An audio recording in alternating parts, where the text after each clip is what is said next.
The Libras love the therapy, okay? Love therapy. Yeah. Love therapy. More than I love drinking, more than I love prescription drugs, more than I love recreational drugs. More than anything. I love therapy. Somebody gonna cue me or do I cue myself? Cue yourself. Okay. Hey everybody, it's Kelly Ripa again, back with another episode of Let's Talk Off Camera. So let's turn the cameras off and get started. Today, I will be joined by renowned American fashion designer and entertainment industry icon, Isaac Mizrahi. Woo-hoo! Guys, as you know at home, if you're listening, I am flanked by my work husband and my work wife, Albert Bianchini, Jan Chalet, my long-suffering work partners of 23 years.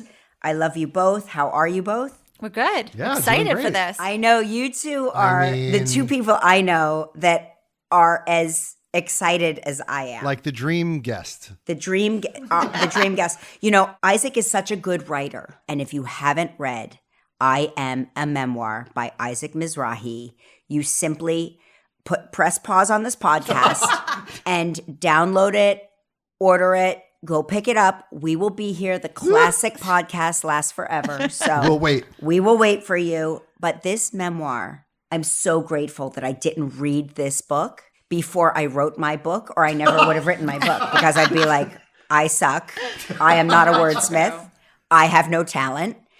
What I found so interesting is how his mom looms large in every aspect of his life, and how brave it is to write about your parents, particularly when they're still alive. There's very little about my parents in my book, by my mom just basically overruling anything I sent to her. She's like, you can't write that. Get rid of that. And so, Jan, I know you and I talk about this a lot, about realizing what we potentially have done to our own children. I know. I mean, I read the book too, and honestly, it made me reflect on all the ways maybe I've screwed up my kids. I mean, I know that I talked so much about weight to one of my boys, and I think I probably screwed him up for a couple of years. And reflecting on it, I think it was probably my own issues with my own weight, you know. But I made it such a priority, and I know that Isaac's mom did that with him too. And hearing Isaac talk about it as an adult, it makes me think, wow, what did I do to my son?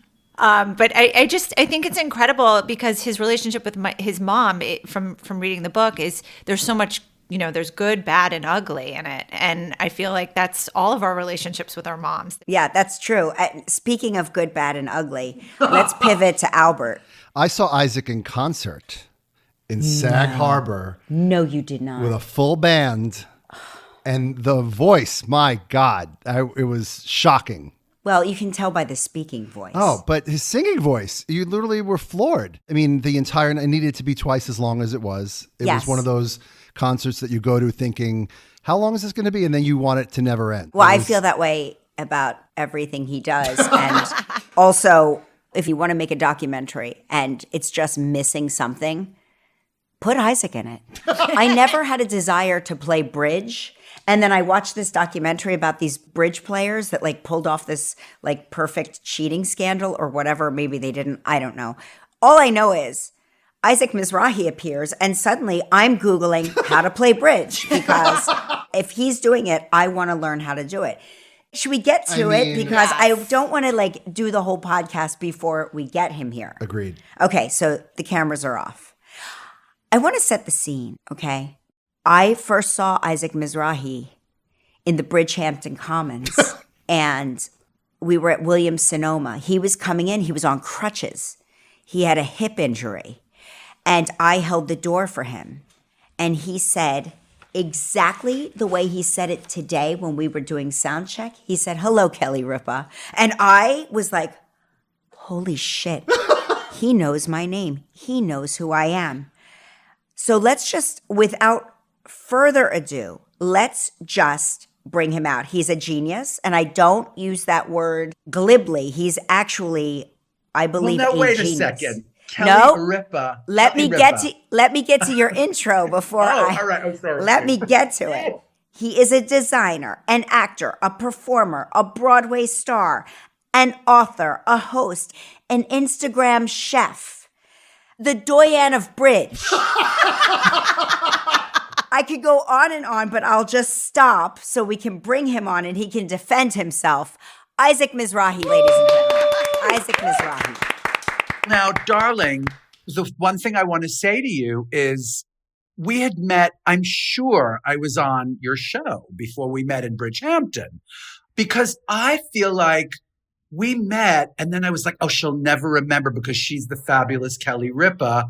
And also she's so cute and wearing a Chanel jacket. And I'm literally in sweat clothes, like, you know, freaking out in Williams Sonoma looking for like a spatula that I can't find or something.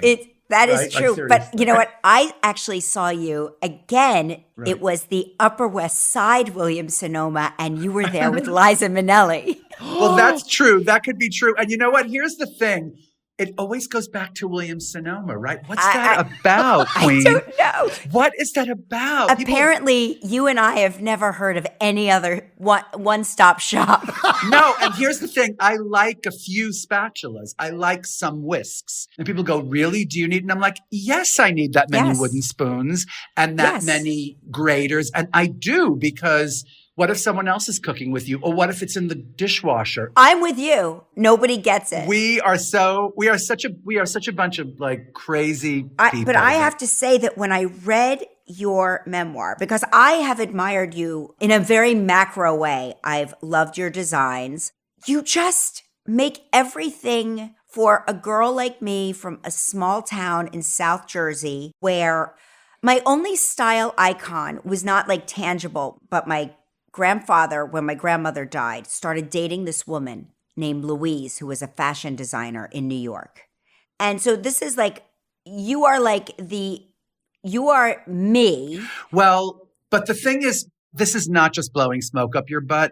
I feel like you have a real innate sense of style and beauty. And I feel like, you know, you're not alone. There are a lot of women out there who are very intimidated by the subject of fashion, who have a lot of style and a lot of like ideas about what is beautiful, but they're kept down. They're not encouraged, you know? But what I don't really understand. I did not know that you came from such a religious conservative background. I had no idea. It's very anomalous because, yes, at the same time, my mother and all of the women in the community, they were dressed, you know, and not in scheitels and long skirts. I mean, they were wearing... which is what I would picture when... No. Sephardic Jews, darling. Right. Sephardic Jews. It was glamour and hair and decolletage and short skirts and hip boots and high heels. I'm not kidding you. This was in Temple. It was like major fur trim and furs, and I don't know what was going on. Clever like hats and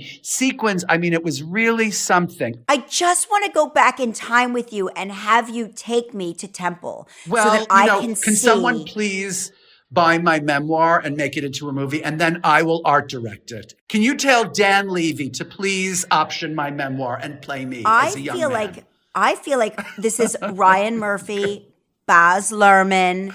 Well, yes. Dan Levy. Absolutely. Got it. Once you read it, it is a movie in my mind. Or a series, a limited series. And it's the most glamorous comedy, tragedy. It has all the elements.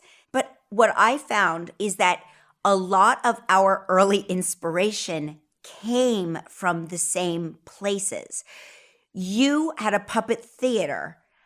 I played with puppets. I wanted to be a ventriloquist, but I didn't know how to make anything. I had no ability to create. I didn't have that gift that you so obviously have. I didn't either. I mean, when I started making puppets, that's how I learned. I was so obsessed with having these creations that I had visions for that I just started making them out of stuff, you know? And it grew from just making them out of like scraps of yarn and fabric. And then I started going to like craft stores at a really young age and buying like balsa wood and, you know, carving balsa wood heads and painting heads. I mean, it was a crazy, crazy pastime. But you never cut off any of your fingers, which is what I would have done immediately. If you had handed me an X-Acto knife and balsa wood, I would be dead now. Well, you know, It's amazing that I'm not because, and again, in those days, you're a considerable number of years younger than me, but like in the 70s and 80s when I was growing up, people they were a little bit, let's not call them negligent, but no one watched me when I was using power tools, to like drill holes.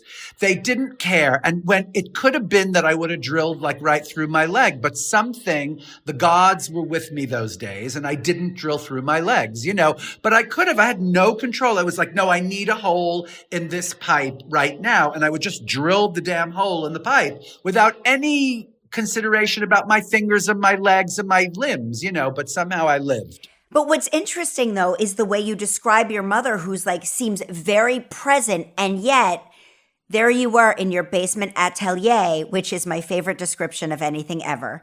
Your basement atelier, sewing, woodworking, on your own, really left alone. Yeah, left alone. And the thing is, to this day, I feel like, Kelly, I need a lot of alone time because I was kind of raised on alone time. I love my alone time.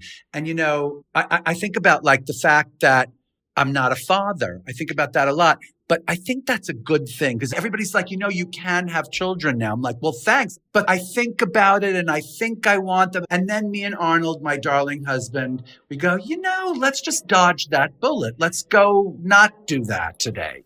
And by the way, I have a new line about straight people, which is that kids are the dogs of straight people. No, I mean, it's like, because Arnold and I, the only things we are the happiest couple. And I mean that we are harmony and laughter and light personified, except when it comes to our dogs. And then all we do is not see eye to eye on what is right or wrong for the dog. So I can only imagine that you and Mark Consuelo are constantly like at each other's, throats about how you're raising kids. Here's why it's better with dogs, and I'll tell you again. When you have kids, you have to be a unified front or your children will figure it out quickly and divide and conquer you.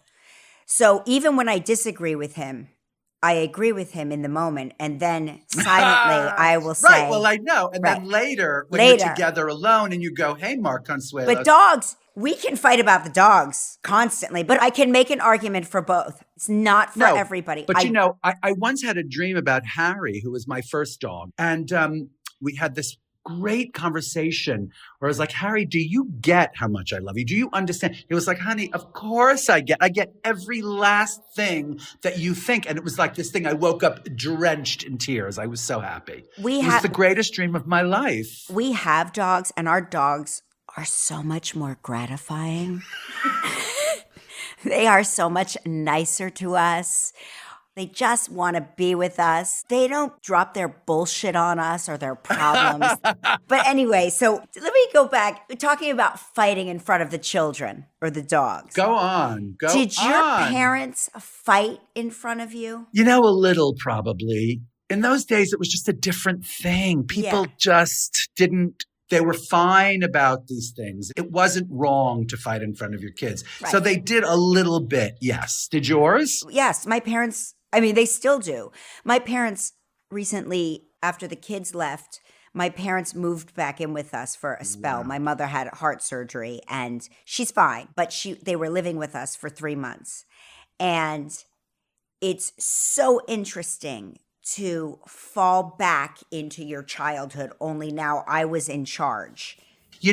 We were kind of like, true middle class. We weren't upper middle class, or we were like right in the middle class, right? Right. And we lived in this apartment that was a floor through in Brooklyn. And like the doors didn't have locks. They had, the eye with the thing that goes like this. That's the kind of lock we had. And like it was much more scary when they would go in the room and you'd hear the lock go like that. And then you'd hear them scream at each other. And you didn't know what the hell they were talking about. It was scarier than if they would just scream at each other in the living room. Oh, that's interesting. What I found from reading your book, is that you really got beaten up a bit, like emotionally. What I want to know is how you had the confidence or the self-belief or whatever it was to motivate you forward. I feel like the times in my life when I was bullied as a kid, I tried to vanish. I tried to make myself invisible. I found circuitous ways to walk so I wouldn't have to see the people that tormented me. Whereas you did almost the opposite.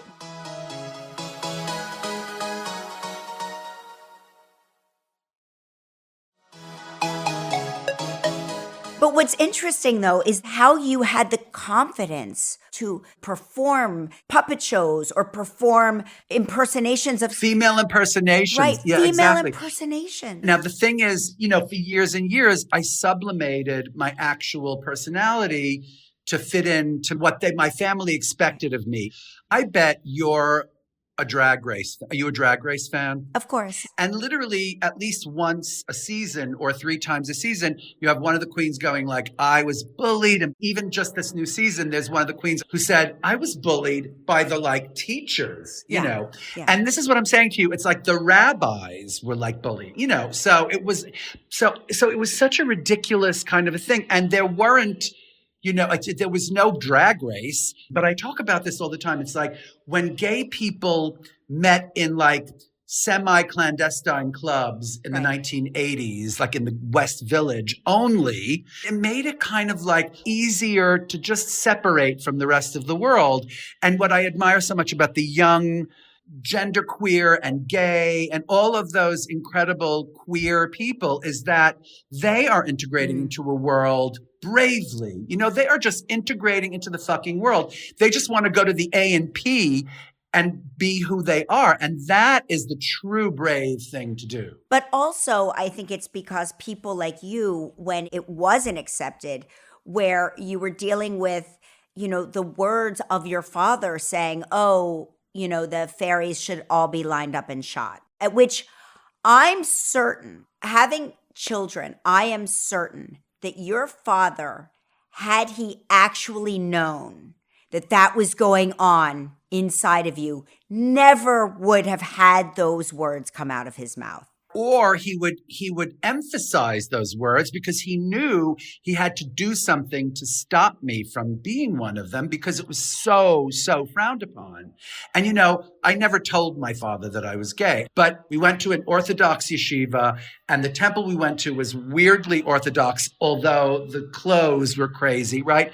But it was really supposed to be Orthodox. The thing is, if your entire life you grew up being told that you're a sinner and that you should be stoned, in the face of that, you become very hardened towards a few things. So something builds up in your mind and you go, no, I think they're all crazy. They have to be crazy because I feel like I'm just being honest here. Do your sisters approve of your marriage? I'm telling you this just because I adore you, and this is off camera and off everything. They love Arnold. They love Arnold. They love me. But at the same time, there are a few caveats to this kind of love. For instance, we have a party for my mom at a catering hall that's glatt kosher. I can invite Arnold. Or if there's a family thing at the shul even, I could invite Arnold. And it's weird and awful and we walk in and it's hard. But if it's at their house, we can't bring Arnold. And then my mother will say, oh, right, you can't bring Arnold, as if it's something that they just all understand. And it's wait a minute, everybody just understands that I can't bring Arnold. And you expect me to come? I can't come. You know what I mean? I can't be. And why can't he come into their house? Because I think it's about the kids and what they can and can't be exposed to. And it's who are these two men? And if we're out in the public, it could be, I don't know, but in the house, it's too intimate or something. I never understood how many children do they have between them? Hundreds, darling, so many, I can't even count. My sisters have 5 kids each, but they have all grown up now and they all have so many kids. And, bless them. And my mother keeps saying, oh, they had another kid. And I'm hooray. I can't keep track of it. And it's maybe that's another reason why I'm yeah, maybe not kids, Do you wonder how many of their kids are gay? Well, I mean, just the law of averages. Yeah, out of so many, 1 or 2 have to be gay at least, right? I do wonder that. Right. But of course, I'll never bring that up. I wish I could be closer to my sisters. I just can't because this religious thing is really present. And I think it's hard for me to reach out to them because they don't want me. Like they would prefer for them to just be educated in this little tiny way among their religious studies. And I think they are a little bit scared that if I, reach out to them or I am exposed to them, they might find some kind of latent homosexual kind of, who knows, darling? Do you think exposure to your world might awaken a sadness inside of them of what potential was there that never was explored at all? Because it sounds like you, in your book, you revere your sisters so much and they had so much potential. I know. Well, they were so smart. They were smarter than the average girl in the community at the time, particularly one of my sisters who was like the valedictorian of her class, both in grade school and in high school. And, she went on to New York University and she graduated and she became like this kind of art historian. And I go, oh yeah, did you see the Matisse show? And she goes, yes, I did see it. And she starts talking about Matisse and it's like, wow. So, Matisse and the models and blah, blah. And she knows the whole thing. So she can be objective about that. Right. But I think she's so tied up in what she feels kind of obliged to feel about religion and about raising her kids in a certain way. I think that she feels too scared to kind of draw outside the lines of that coloring book in any particular way. Like if one of her kids ever became gay or I don't know what, she would feel like just dreadful. She would feel like it was her fault. But anyway, the best outlet is therapy. And I've used that since I am literally in first grade when they wouldn't let me back into Yeshiva Flatbush unless my mother promised to take me to therapy weekly. And it was the greatest day of the week because the Libras love the therapy, okay? Love therapy. Yeah. More than I love drinking, more than I love prescription drugs, more than I love recreational drugs, I love therapy. So Arnold, does he feel any resentment about like not being able to go to your sister's house, or is he more like relieved? I think he's relieved, because I don't feel any kind of pressure to be closer or further from his family. We just don't do that to each other. Right. He came with me occasionally and we would dine with my mother and we would see my sisters occasionally. And then when she turned 90, they had this party for her at this Glatt Kosher restaurant on the Upper West Side. Right. And we went. And at the end of that, finally, we were in the car and he goes, darling, I see why. They are insane. You are lucky that you lived through. You are lucky. They are nuts. Because, he'd come after, he'd say, they're so nice. Why is it so? Your mother, she's great. Da, da, da, da. Right. And then finally, after this 90th birthday, he said, darling, I will never fight with you. They are crazy people. And you are lucky to be alive after growing up with these people. They're nuts. He finally saw, the whole thing. And isn't it great that he finally saw? Yes. Because sometimes, like my husband never sees. He just is like, what are you talking about? I love having your parents here. They're great. And I was like, you didn't see that at dinner when my mother pushed my buttons? Exactly. Doesn't get it. She's 95 now, right? She's 95, yeah. God bless her. My God. I mean, that's really I know. something. And you know what, Kelly? Like you said this in the intro there. I was listening and I really wanted to say this on the show, which is that one of the great blessings or something of my life is that I got a chance to like finish this book, right?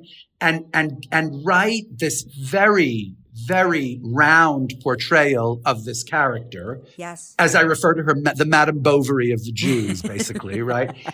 I wrote this very round portrait of her and she loved it and she thanked me, like she might have read that and gone, are you crazy? How dare you, And she didn't. She was like, darling, you told the truth. Congratulations. I love you. I love this book. That's a woman who has a lot of introspection. I was explaining this to, I was working out this morning and my trainer was asking me, who are you interviewing today? And I told her and she was very excited.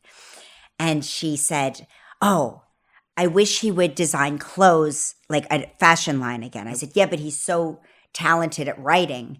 I think he should do more like stage productions. I think, and we are like going back and forth. And so I guess my question is, if you could only do one thing, what is the thing that makes you the most satisfied, gratified, excited?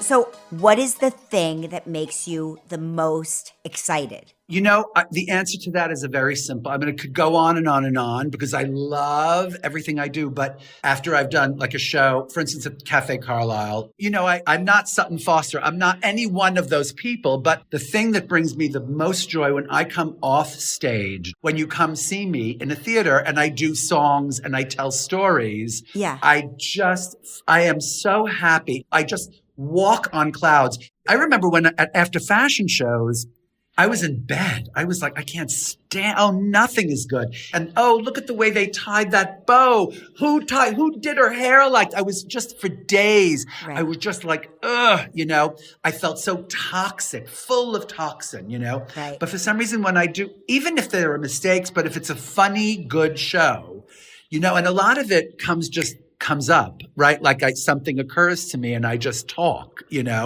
or the song brings something out, or the song is exceptionally good that night. That makes me feel like it was the greatest thing in the world. And, I made my Broadway debut in November, and it was supposed to be 6 weeks. It ended up being 3 weeks because I had something that came up. Well, I got tickets for my nieces and my daughter Lola. We went to Chicago because I said, my friend Isaac Mizrahi is playing Amos. We're going to go see him. And I guess you had just wrapped. I thought that you were still in Chicago. So my daughter's like, which one is your friend? And I was like, he's out. Maybe he's out sick. But there was not a little leaflet in. Usually when there's an understudy, you get the leaflet. So I guess I had just missed you. It was supposed to be 6 weeks. And then I had something and they came back and they were, how about 3 weeks in November and 3 weeks in April? And I was like, I just want to do this. I understand. It's all right. I'll come back and see you again. You should, because it's really something. And it's no one understands, no matter what you do, no matter what kind of theater you do, or I don't care if you perform at like Madison Square Garden for like 8,000 people or something. There is something about the word Broadway stage. I know. That is just terrifying. And I want it to be fun. And I just started having fun and then it was over. So I want to go back and just like have fun. I try to explain that to people that I know that are big, like they don't go to Broadway shows. They'll go to sporting events. They'll go to the movies. And I go, you live in New York. What do you mean you don't go to Broadway shows? That's where the talent is. Yeah, exactly. That's where it is on the stage. Oh, man. And I've never performed in a Broadway show ever, or off Broadway. But I've once had to, remember when The Grinch came to Broadway? Yes, I do. They asked me to do the reading. Right. And the opening night reading. Right. Opening night. Right. You would have thought I was headlining. Like I was trembling. I was sick to my stomach. I couldn't eat. I lost weight. Me too. And then I came out with my cotton mouth, my dry cotton mouth, and I started to read from The Grinch Who Stole Christmas with my dry cotton mouth. With your dry stuck, mouth. And my lips stuck to my tooth because I was so nervous. It was like a nightmare. It was really a nightmare. And then I said, I will never, ever, because for years I've been asked to do different Broadway shows. We've got a small role in this. Why don't you do this? Mm-hmm. This doesn't require any singing because I have a terrible singing voice, but I'm a really good dancer. I believe it. Got a small role in this or that. And I go, no.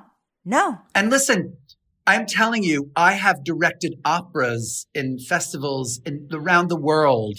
I have appeared in very large venues with my band in front of, 1,400 people or something. The whole time on stage, there is nothing, and this is a small role. It's really one number and some scenes. There is something so absolutely well, first of all, it's 3 flights up to your dressing room backstage. Right. Yeah. So the stairs don't help, you know. I live in a townhouse. I'm constantly walking upstairs and thinking. You don't have a doorman? How do you live without it? Are you crazy? Don't ask. It sounded like a good idea at the time. And now it's too late. It's too late. Okay. Before we close out, I just want to end on our horoscope reading because I know you start with the New York Post horoscope, right? Yes, I do. Me too. At 3:00 in the morning. Me I too. go. Same. Yes. Same. Mm-hmm. Okay, ready? Yeah. Because this is a good one. I know it already. I know it. I know, but it's really good for you. Tell me. I know it's good for you. It's good for you. It's good for me darling. too, but it's especially good for you. Creative activities are under excellent stars at the moment. Yes. So if there is anything of an artistic nature that takes your fancy, just dive in and make it happen. I have been reading this all day. You possess a great deal more talent than you are inclined to give yourself credit for. Well, wait a minute. And by the way, Libra, look within, darling. Look within. Yes. I cannot thank you enough. This was a pleasure. You know, there are people in the world, I said this to Jan and to Albert, there are people in the world that when you meet them, you know how they say, never meet your idols. But you are one of the people that every time I meet you, I just want to spend more and more time with you. I adore you. I want you to teach me bridge. I want to do it all. Do you play mahjong? No. Okay. No. Well, Ryan Seacrest for last Christmas brought me a mahjong kit. Darling, when you play bridge, you are ruined for every other game. I'm just telling you that. Really. Like even chess, it's like, chess. I want to be ruined. Bridge, darling. Bridge. Thank you. All right. Mwah. Mwah. Okay, so. I mean, guys. I want to do a part 2 with him. I mean, bring him back. Let's do a 9-part series. Let's call it the Isaac Mizrahi podcast. Yep. Featuring Kelly Ripa as a blathering fan. I mean, next time he's got a dish on every celebrity he's ever worked with because he's worked with everyone. Everybody. I feel like, look, I got barely to a page. The first 2 questions, and that was it. I got to 2 questions on our question sheet. But my jaw dropped when he was talking about not being able to go into the sister's house. Like, that's insane to me. And yet, aren't there times where you wish you had that forbidden thing? Are you kidding? We forbid Kelly from coming in here. I'd be like, done. Did you guys put a filter on me, by the way? Is this a filtered computer? I don't know. Let me look. I love that you got dressed up and put makeup on for this interview when you're not on camera. I wanted him to think I looked pretty. Isaac. I really did. He's a legend.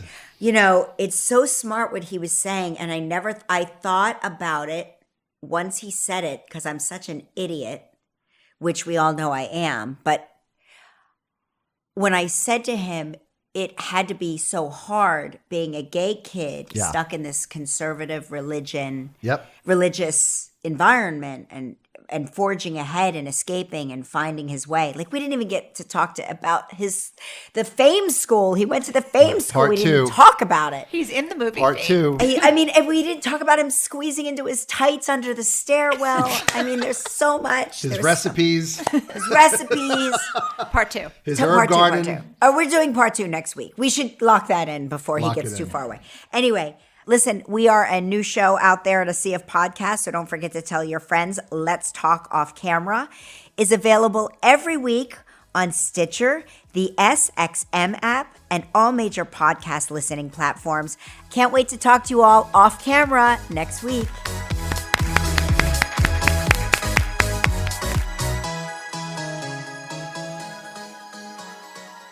Let's Talk Off Camera with Kelly Ripa is a co-production of Melojo Productions and PRX Productions with help from Goat Rodeo. Our theme song is Follow Me from APM Music. From Melojo, our team is Kelly Ripa, Mark Consuelos, Albert Bianchini, Jan Chalet, Devin Schneider, Michael Halpern, Jacob Small, Roz Therian, Seth Gronquist, and Nick Ribola. From PRX Productions, our team is Kara Schillen, Genevieve Sponsler, Megan Nadolski, Edwin Ochoa, Rye Dorsey. Additional sound design by Terrence Bernardo. The executive producer of PRX Productions is Jocelyn Gonzalez. This show is powered by Stitcher.